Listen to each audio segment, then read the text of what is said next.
ये है Gayatri media group और आप देख रहे हैं ताज न्यूज, आईना सच का।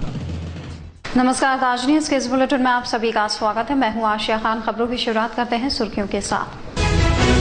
थाना कोतवाली के माईथान में मामूली बात को लेकर विवाद। एक ही समुदाय के दो पक्ष आमने सामने, 2 लोग गंभीर घायल।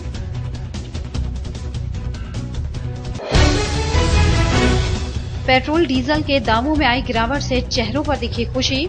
कहा थोड़ा ही सही पर कुछ तो मिलेगा महंगाई में सुकून।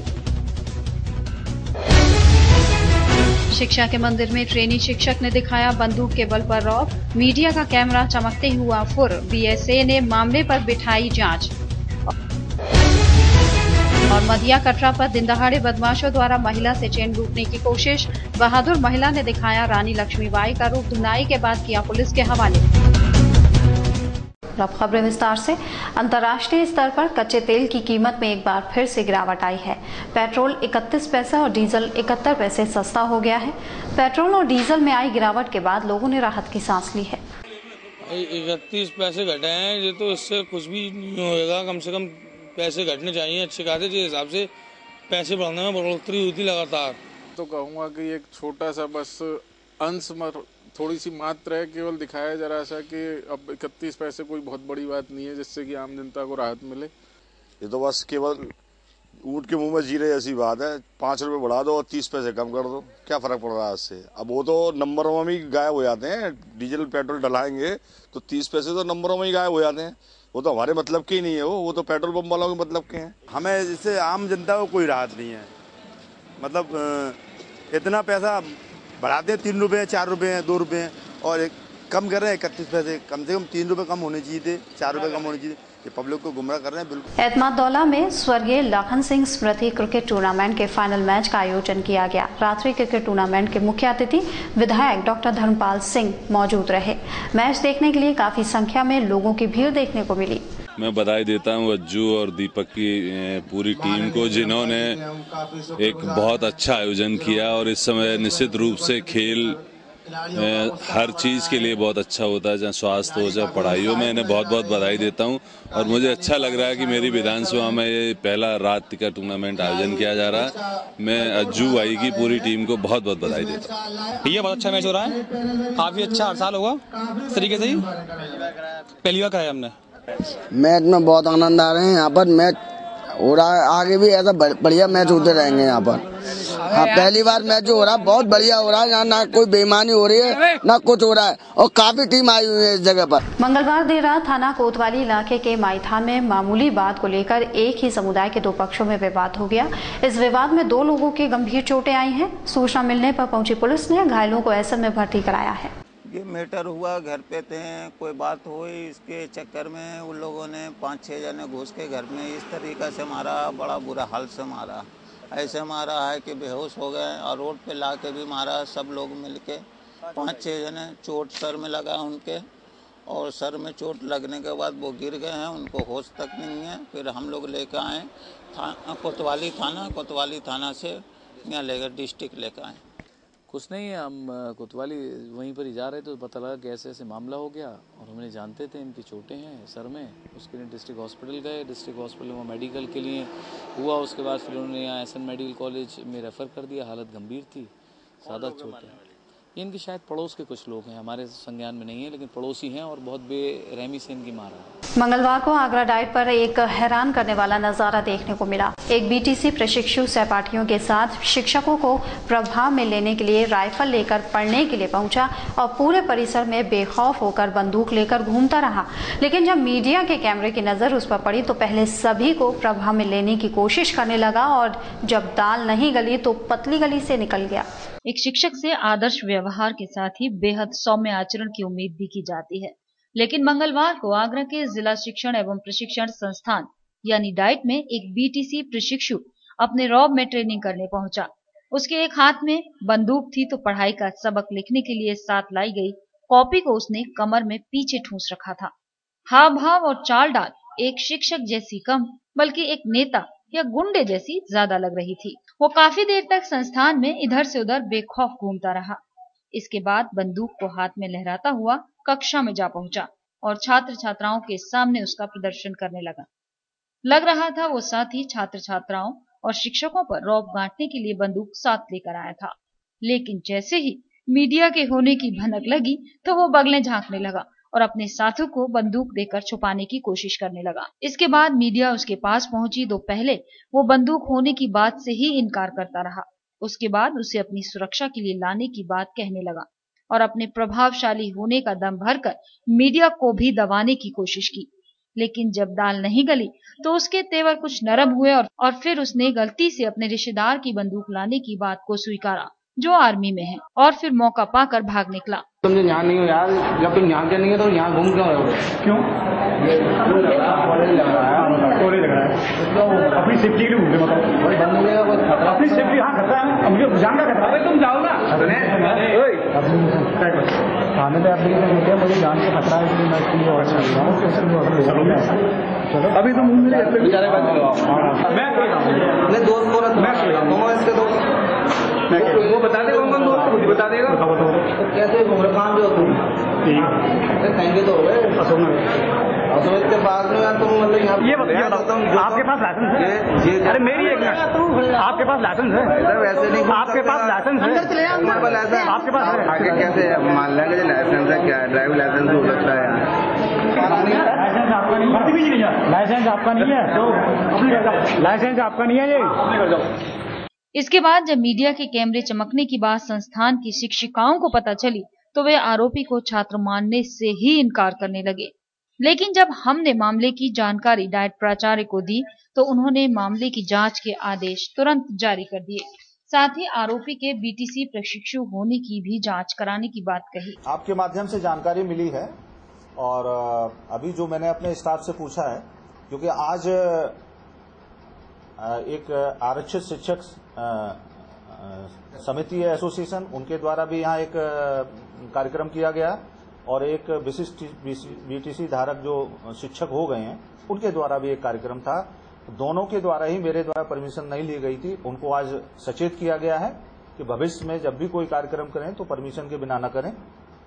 ऐसी स्थिति में एक व्यक्ति यहाँ राइफल के साथ हमारे परिसर में पाया गया है, तो इसको हम जांच कर रहे हैं।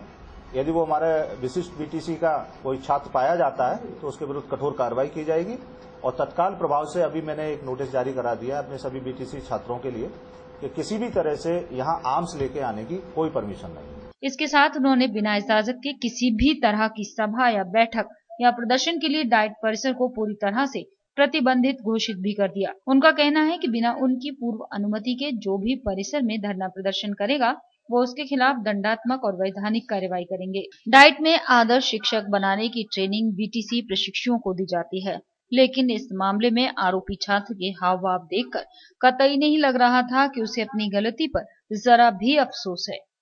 लेकिन जब उसे पता चला और उसके साथियों ने मीडिया में बात उछलने की कही तब जाकर उसके होश ठिकाने लगे, लेकिन तब तक काफी देर हो चुकी थी।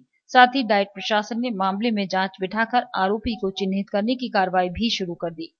शहर में बेखौफ हुए बदमाश अब कहीं भी वारदात को अंजाम देने से नहीं चूक रहे हैं। ताजा मामला थाना हरिपर्वत के मदिया कटरा का है, जहां एक बाइक सवार बदमाश ने महिला की चेन लूटने की कोशिश की, लेकिन गनीमत रही कि महिला की सतर्कता के चलते उसे मौके से ही पकड़ लिया गया और जमकर उसकी पिटाई लगा पुलिस के हवाले कर दिया गया। ये घटना है थाना हरिपर्वत इलाके के मदिया कटरा चौराहे के पास की, जहाँ एक चोर को महिला के गले से जंजीर तोड़ना महंगा पड़ गया। जंजीर तोड़ने के बाद महिला ने शोर मचाया और भीड़ ने चोर को दबोच लिया, जिसके बाद चोर की जमकर धुनाई कर दी गई।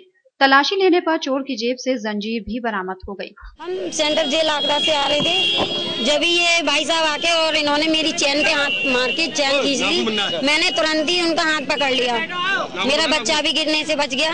मेरे हस्बैंड ने तुरंत ही गाड़ी रोक के और बाइक पर था ये? जी सर। झपटा मार दिया सर? हाँ जी, हाँ जी सर। निशान लगे हुए नाखून के? नाखून में निशान है। चैन तोड़ के ले गया? नहीं सर, मैंने बचा ली, पकड़ ली थी। पेंडल भी गिर गया था, किसी भाई साहब ने मुझे पेंडल ला के दिया। चोर की पिटाई की सूचना मिलते ही मौके पर पहुंची पुलिस ने आरोपी चोर को हिरासत में ले लिया है। फिलहाल पुलिस तहरीर मिलने का इंतजार कर रही है, उसके बाद मुकदमा दर्ज कर कार्रवाई की जाएगी। आगरा में बेखौफ हुए अपराधियों को आज उस वक्त जान के लाले पड़ गए जब मध्य कटरा पर एक अपराधी ने एक महिला की चेन तोड़कर भागने का प्रयास किया, जिसको भीड़ ने दबोच लिया और जमकर उसकी पिटाई की और पुलिस के हवाले कर दिया। अब देखना होगा पुलिस के खिलाफ क्या कार्रवाई करती है। कैमरा पर्सन बंटी यादव के साथ साजिद, ताज न्यूज, आगरा।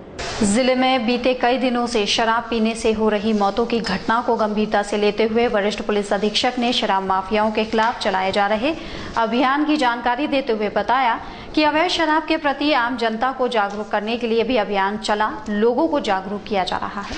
खबर आ रही है, उसमें हमने अपनी तरफ से काफ़ी अभियान चलाए हैं और सबसे ज़्यादा बरामदगी शराब की यहाँ पे हमने की है आगरा में। इसके अलावा मैंने अपनी तरफ से आबकारी विभाग को भी लिखा है जॉइंट ऑपरेशन के लिए, और जो भी कार्रवाई उनको करनी है उसके लिए लिखा है। बहुत सारी जो मामले हुए हैं जो हम पुलिस को उसका संज्ञान में नहीं लाया गया है। जिले में अवैध शराब के खिलाफ पुलिस द्वारा चलाए जा रहे अभियान में पुलिस को उस वक्त बड़ी सफलता हाथ लगी जब थाना मलपुरा क्षेत्र में एक कैंटर को पकड़ा गया, जिसमें बड़ी संख्या में अवैध शराब रखी हुई थी, जिसे जब्त कर कार्रवाई की जा रही है। पता लगाया जा रहा है कि शराब की इस खेप को कहां भेजा जाना था। आज भी हमने एक गाड़ी शराब पकड़ी है और एक टैंकर बरामद किया है मलपुरा थाने में। आपके इंफॉर्मेशन के लिए मैं बताना चाह रहा हूँ। और इसके पहले भी करीब 1.5-2 करोड़ की शराब हमने लगातार पकड़ी है। रात में जो ऑपरेशन चला रहे हैं, गांव में भी इस तरह के ऑपरेशन चल रहे हैं कि जो भी हमारे एएसपी जो है, एएसपी फतियाबाद स्वयं घर घर जाके लोगों को कह रहे हैं कि शराब नहीं पीना है, और अगर कोई शराब की बोतल हो तो उसको भी हम लोग रिकवर कर रहे हैं। थाना जगदीशपुरा क्षेत्र में घात लगाकर पकड़ी गई 24 पेटी अवैध शराब। मुखबिर की सूचना पर आबकारी पुलिस ने जिसे घात लगाकर पकड़ लिया। विभागीय लोगों के मुताबिक इस शराब की कीमत लगभग 2.5 लाख रुपए है, जबकि 2 तस्करों को भी गिरफ्तार कर लिया गया है। थाना जगदीशपुरा इलाके में आबकारी पुलिस ने शराब माफियाओं को पकड़ने में एक और सफलता हासिल की, जिसने मुखबिर की सूचना पर चौहान का बाड़ा क्षेत्र में जाल बिछाया और घात लगाकर शराब की तस्करी का भंडाफोड़ कर दिया। विभाग की टीम ने वहां से न केवल 24 पेटी शराब पकड़ी, बल्कि इस गोरख धंधे को अंजाम देने वाले 2 शराब माफियाओं को भी धर दबोचा। आबकारी निरीक्षक सुरेश चौधरी ने जानकारी देते हुए पूरी कार्रवाई का ब्यौरा दिया। मुखबिरी थी कि जगदीशपुरा थाने में एक जगह है चौहान का बाड़ा, वहाँ पे अमूमन आमतौर पर भी ढेर सारी गाड़ियाँ खड़ी होती हैं, स्टैंड टाइप का है वो। तो सूचना मिली थी कि वहाँ से अवैध मदिरा की तस्करी की मदिरा की डिलीवरी होने वाली है। उसी आधार पे हमने अपने स्टाफ को लेकर के और जगदीशपुरा थाने का भी स्टाफ मैंने लिया था, उनको वहाँ चुपचाप जाकर के घेराबंदी कर दी।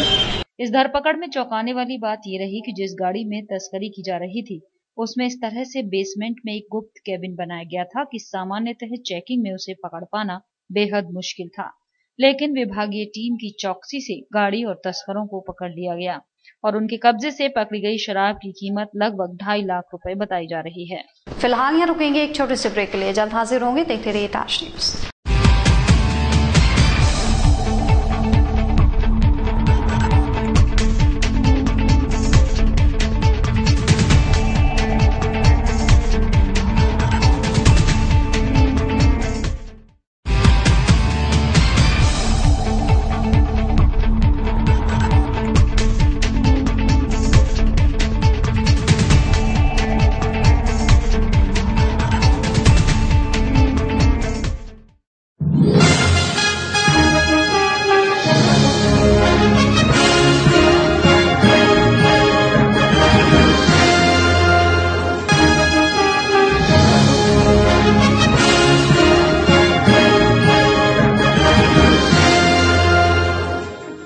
ज्वेलरी मिलने का विश्वसनीय स्थान। हमारे यहाँ आपको gold, hallmark certificate gold jewellery नए कलेक्शन के साथ उपलब्ध मिलेगी।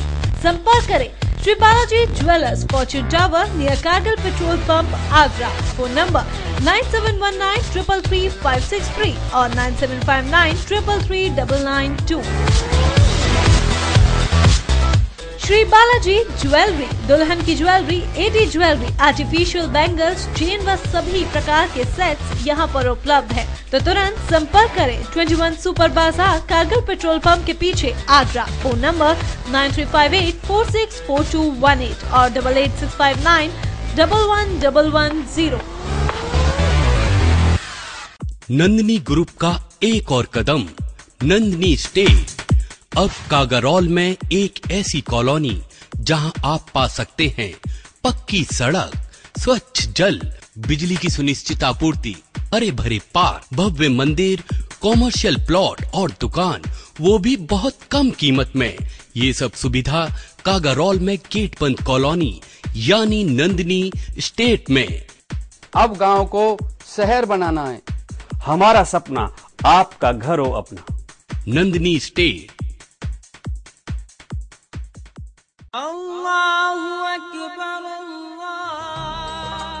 क्या है इस्लाम के 5 फर्ज?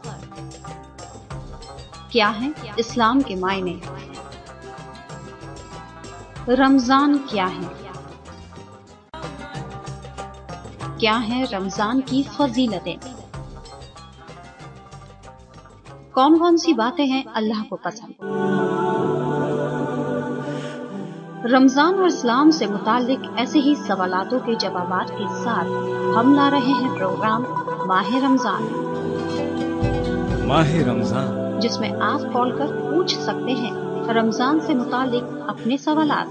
आप हमसे राब्ता कर सकते हैं इस नंबर पर 0562-688-8845।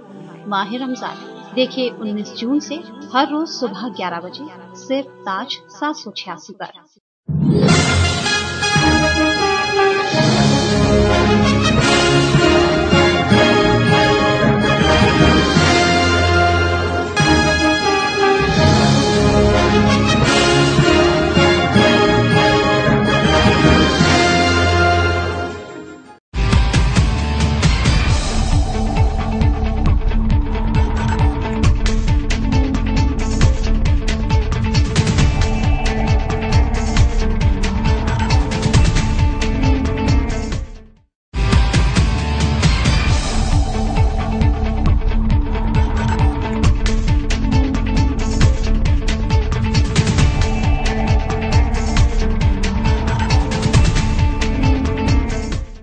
ब्रेक के बाद स्वागत है। देखते हैं अगली खबर।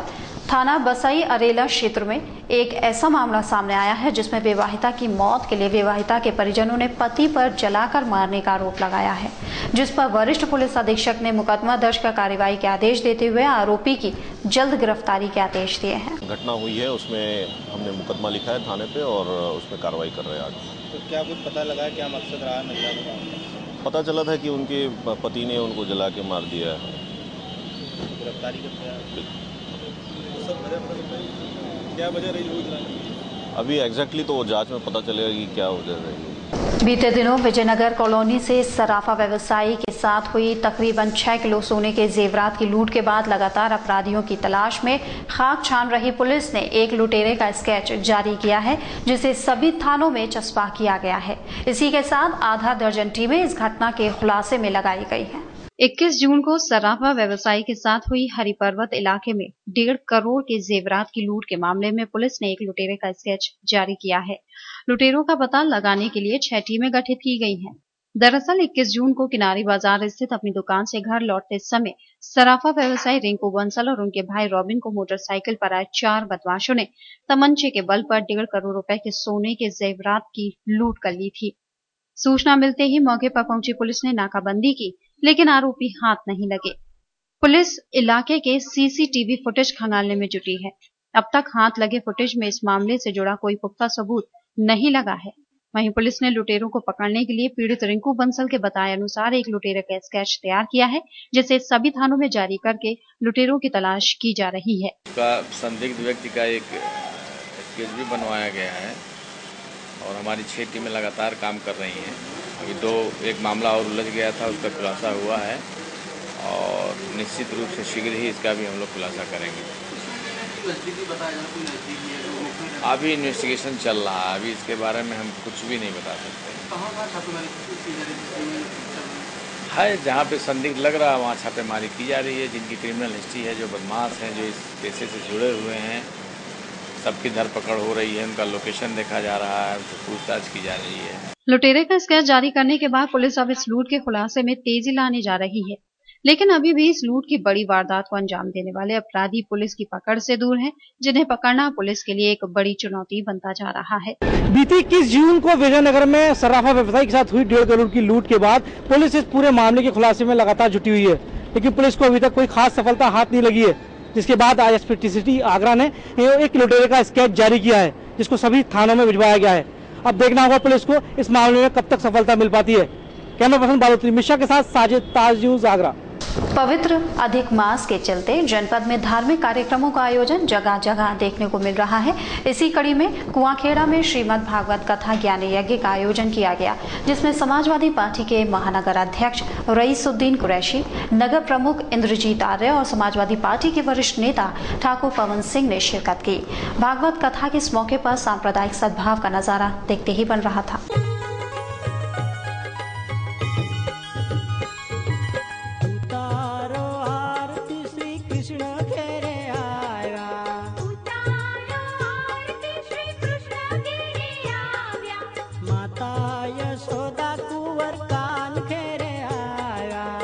अब तक हर मोर्चे पर विफल डॉक्टर BR अम्बेडकर विश्वविद्यालय प्रशासन अब 15 जुलाई तक सभी स्नातक कक्षाओं के अंतिम वर्ष के परीक्षा परिणाम घोषित करने की बात कह रहा है। विश्वविद्यालय रजिस्ट्रार के मुताबिक इस बार परीक्षा परिणाम में गलतियां न हो, इस पर विशेष ध्यान रखा जा रहा है। डॉक्टर भीमराव अंबेडकर विश्वविद्यालय प्रशासन अपने कारनामों की वजह से हमेशा सुर्खियों में रहता है। नया सत्र प्रारंभ होने को है, पर परीक्षा परिणाम का अभी तक कोई अता पता नहीं है। रजिस्ट्रार डॉक्टर KN सिंह पहले स्नातक तृतीय वर्ष का परीक्षा परिणाम घोषित करने की बात कह रहे हैं। उनके मुताबिक आगामी 15 जुलाई तक सभी कक्षाओं के अंतिम वर्ष के रिजल्ट घोषित कर दिए जाएंगे। परीक्षा परिणाम में देरी होने का ठीकरा विश्वविद्यालय प्रशासन ओटा के सिर पर फोड़ रहा है। वोकेशनल के परीक्षा परिणाम आ चुके हैं। आज BCom 3rd का परीक्षा परिणाम देर शाम तक निश्चित आ जाएगा। BSc 3 और BA 3 का भी हम लोग 15 जुलाई तक कोशिश करेंगे। विश्वविद्यालय के कुलसचिव इस बार त्रुटिपूर्ण परीक्षा परिणाम घोषित करने की बात कह रहे हैं। गौरतलब है कि पूर्व के परिणामों में आई गलतियों का खामियाजा स्टूडेंट्स को आज तक भुगतना पड़ रहा है। इस वर्ष नई एजेंसी के बलबूते पर रजिस्ट्रार सही परीक्षा परिणाम देने के दावे भर रहे हैं। स्नातक अंतिम वर्ष का परीक्षा परिणाम समय से जारी न होने की वजह से अन्य विश्वविद्यालयों में प्रवेश की समस्या खड़ी हो रही है। अब देखना ये होगा कि विश्वविद्यालय प्रशासन अपने इन दावों पर खरा उतरने में कितना कामयाब होता है। आगरा शहर में लगते जाम और चौराहों पर बिगड़ी ट्रैफिक व्यवस्था को सुचारू करने के प्रयास से पुलिस एवं जिला प्रशासन MG रोड पर एक नया प्रयोग करने जा रहे हैं, जिसमें महात्मा गांधी रोड के करीब 12 कट बंद होंगे। प्रशासन ने इन कटों को बंद किए जाने के बाद MG रोड पर ट्रैफिक की रफ्तार बढ़ने का दावा किया है। आगरा को स्मार्ट सिटी की तर्ज पर विकसित करने के लिए पुलिस प्रशासन MG रोड पर नया प्रयोग करने जा रहा है। ट्रैफिक को रफ्तार देने के लिए राजा मंडी चौराहा, सदर चौराहा सहित 12 कट बंद किए जा रहे हैं। सिर्फ 19 कट से ही वाहन चालक मुड़ सकेंगे। MG रोड पर विभिन्न जगहों पर पार्किंग स्थल भी बनेंगे, जिससे चालकों को वाहन पार्क करने में कोई दिक्कत न आए। पुलिस प्रशासन के अफसरों ने MG रोड, भगवान टॉकीज, सदर थाने से आगे आर्मी गेट पर 4 सर्वे किए और फिर वाहनों के हिसाब से कट बंद करने पर मंथन किया गया, जिसमें पाया गया कि शाह मार्केट, नगर निगम, राजा मंडी और सदर बाजार चौराहों का कट बंद होना बहुत जरूरी है, जिसके बाद महात्मा गांधी रोड पर ट्रैफिक की रफ्तार बढ़ जाएगी। साथ ही कलेक्ट्रेट की तरफ सीधे जाने वाले कट को भी बंद किया जाएगा। कलेक्ट्रेट पुलिया पर U टर्न बनाया जाएगा। IRCTC का ताजमहल पर ई-टिकटिंग का कॉन्ट्रैक्ट खत्म हो गया है। वहीं अब सैलानियों को ई-टिकट की सुविधा कैनरा बैंक के कर्मचारी मुहैया कराएंगे, जिन्हें अब ताज परिसर ई-टिकट बेचने के लिए मुकम्मल किया गया है। वहीं इस मौके पर ASI विभाग के सभी आला अधिकारी मौजूद रहे। ताजमहल पर दिन सैलानियों की बढ़ती तादाद को देखते हुए विभाग ने ताजमहल परिसर में ई-टिकट की सुविधा शुरू करवाई थी। वहीं ई-टिकट बेचने की जिम्मेदारी IRCTC को सौंपी गई, जिसने शुरुआती दौर में परीक्षण के लिए रखा। इसके लिए विभाग ने IRCTC के 6 माह के ट्रायल पीरियड का करार रखा था, तो वहीं ये करार 30 जून को समाप्त हो गया, जिसके बाद IRCTC के कर्मचारियों को ताजमहल बुकिंग काउंटर से विदाई दे दी गई। वहीं अब ई-टिकट की बिक्री की जिम्मेदारी विभाग ने केनरा बैंक के कर्मचारियों को सौंपी है। ASI डायरेक्टर ने बताया कि केनरा बैंक एक नए अपडेट सॉफ्टवेयर के साथ आई है, जिसकी सहायता से केनरा बैंक के कर्मचारी इंटरनेट के बंद होने के बावजूद सैलानियों को ई-टिकट की सुविधा दे सकते हैं। साथ ही सॉफ्टवेयर की सहायता से ऑफलाइन होने के बावजूद भी ई-टिकट की जांच हो सकती है। वो प्रैक्टिकल कमी नजर आई थी, हम लोगों ने उस कमी को डेवलप किया है और केनरा बैंक के साथ में मिलकर एक नया सॉफ्टवेयर बनाया। नए सॉफ्टवेयर में जो कमी थी वो हम लोगों ने ये किया है, क्योंकि सॉफ्टवेयर तो अपडेट होते ही रहता है, विंडो अपडेट कर रहे जैसे, ये तो अपडेट प्रक्रियाएं लगातार चलते भी रहेंगी। उसके बाद हम लोगों ने एक मूलभूत उसमें सुधार ये किया है कि अगर कंप्यूटर के साथ में इंटरनेट कनेक्शन टूट भी गया तो भी टिकट बेचने में हमें कोई भी दिक्कत ना आएगी, ना पब्लिक को परेशानी होगी। अगर कंप्यूटर से इंटरनेट का कनेक्शन टूट भी गया तो भी जो चेकिंग होगी उसमें भी पब्लिक को कोई भी दिक्कत ना आएगी, चेकिंग की सिस्टम मूलभूत शुरू रहेंगी। ये दो मूलभूत हम लोगों ने व्यवस्था किया है। तीसरी व्यवस्था ये किया है कि मेन सर्वर का और बुकिंग काउंटर में कंप्यूटर का अगर संबंध यदि टूट गया तो भी टिकट बेचने में कोई दिक्कत नहीं आएगी। ये 3 मूलभूत अपग्रेडेशन हम लोग किए ताकि पब्लिक को टिकट लेते समय ये होगा, कोई प्रश्न नहीं। फिलहाल तो IRCT को ताज परिसर से विदाई दे दी गई है, तो वहीं अब देखने वाली बात यह है कि नवागत कैनरा बैंक अपने अपडेट सॉफ्टवेयर की सहायता से सैलानियों को कितनी सुविधाएं मुहैया कराता है। अगर आप नगर निगम के बकायेदारों में शामिल हैं तो अपना गृहकर जमा करा दें, वरना अब निगम आपका नाम भी बकायेदारों की सूची में शामिल कर शहर में बड़े बड़े होर्डिंग्स लगाकर आपका नाम सार्वजनिक कर सकता है। नगर निगम में कई बड़े बकायेदारों के नाम का बोर्ड बनवा उसे निगम के बाहर लगाया है, जिसमें आगरा के कई जाने माने होटल्स के साथ साथ मेडिकेयर भी शामिल है। नगर निगम ने अपने बड़े कर्जदारों को एहसास दिलाने के लिए अब नया तरीका निकाला है। अब निगम ने पहली सूची में निगम के हाउस के बड़े 20 बकायेदारों को शर्मिंदा करने के लिए उसके प्रतिष्ठान सहित उनका नाम भी बड़े बड़े अक्षरों में लिखवा कर एक बड़ा बोर्ड निगम के गेट पर लगवा दिया है, ताकि शहरवासियों को निगम के बड़े बकायेदारों के नामों की जानकारी हो सके।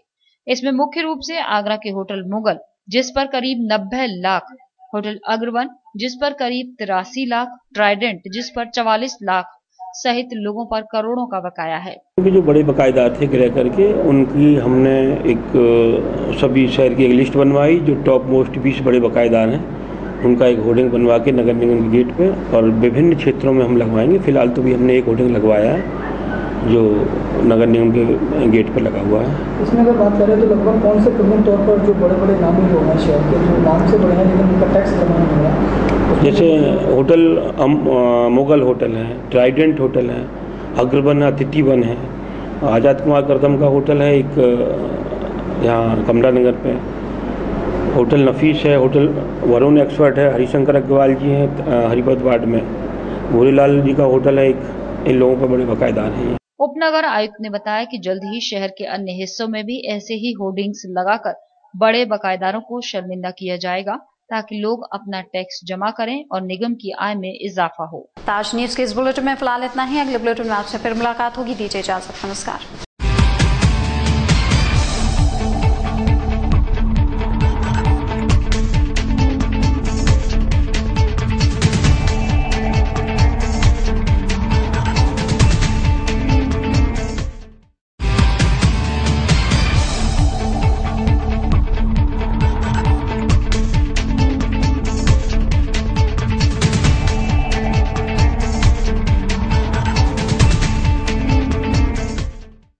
ये है गायत्री मीडिया ग्रुप और आप देख रहे हैं ताज न्यूज, आईना सच का।